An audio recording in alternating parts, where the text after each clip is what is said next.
بەڵگەیەکی مێژوویی کە هۆشیاری خەڵکی هەورامان دەسەلمێنێت 65 ساڵ لەمەوبەر لە لادەیەکی هەوراماندا کۆمەڵێک باوک واژۆ دەکەن دژی ئەوەی منداڵەکانیان هاوکاری بکرێن و بەبێ تاقیکردنەوە بخرێنە قۆناغێکی تری خوێندن.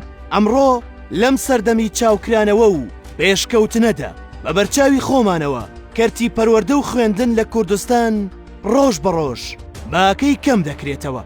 خوێندن بچوو کراوەتەوە بۆ بڕوانامە و بەرزکردنەوەی پلەی زانستی لەسەر کاغەز، بەڵام دڵسۆزێک نییە لە کرۆک و ناوەڕۆکی ئەم بڕوانامە و خوێندنانە پرسیارێک بکات.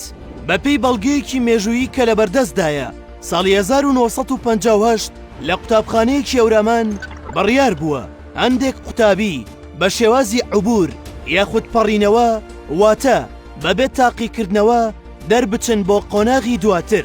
کاتێک هەواڵەکە بڵاو دەبێتەوە کۆمەڵێک باوک لە گوندی گوڵب ئەم داواکاریە بەرز دەکەنەوە و پەنجەمۆری لەسەر دەکەن کە لەسەری نووسراوە ئێمە کە وەلی ئەمری ئەم قوتابیانەی لای خوارەوەین بەپێی موافقەتی خۆمان نەمان هێشتووە منداڵەکانمان دەربچن بۆ ئەو سنفەی کە بەپێی ئیمتیحانکردنیان دەرنەچوو بوون. لەبەرەوە معلوماتی تەواویان وەرنەگرتووە لەو سنفەدا، بۆیە ئەم سەنەدەماندا بە ئەحمەد حسێن مدیری قوتابخانەی گوڵب لە ڕۆژی 26 یانزە 1958. ئەمە بەڵگە و سەنەدی ئەو سەردەمەیە کە بڕوانامە لە خودی زانیاری و زانستەکە گرنگتر نەبووە.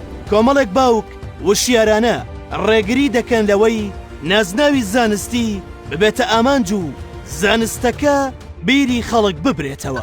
ئایا بەڕای تۆ لەم سەردەمەدا بە ژمارە چەند باوک هەن ئامادە بێت ئەم واژۆیە بۆ نەوەکەی بکات؟